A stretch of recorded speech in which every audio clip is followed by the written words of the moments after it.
All right, boys and girls, you see the score? Pittsburgh Steelers pull out a much-needed win against the Indianapolis Colts.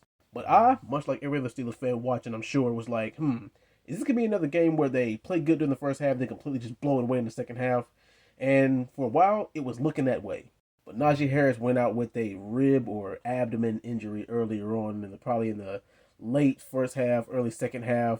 But guess what? Our running game was phenomenal. And that's one thing the Pittsburgh Steelers need to do. They need to rotate the running backs more. I've been saying it for like the last 3 or 4 years any damn way. And George Pickens, he is proving to be our number one wide receiver. He can make spectacular circus catches when they matter. Pat Freiermuth, always reliable, always comes in the clutch when we need him. Always there to make a reliable catch. Now, in the last few games, he had a couple of key drops and a couple of misses, but I don't hold that against him because it happens to the best of them. Now for our defense.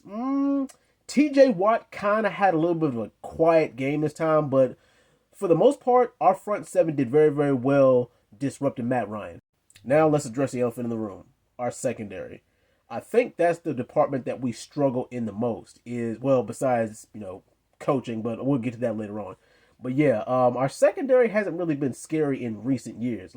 And Minka Fitzpatrick can't do it all alone because we gave up a whole bunch of third downs. And I guess you can kind of attribute that to the pass rush because they got plenty of time to get to Matt Ryan. But yeah, our secondary still needs a lot of work, and Minka Fitzpatrick needs a little bit more help. Now, as far as Kenny Pickett's performance tonight, if I had to give it a letter grade, I would give him a B minus. I think that's a fair grade to give him because he did a good job not turning the ball over. He did great scrambling on the ground. He just needs to make a little bit more better decisions with throwing the ball, especially when he's in the red zone. Now, last question.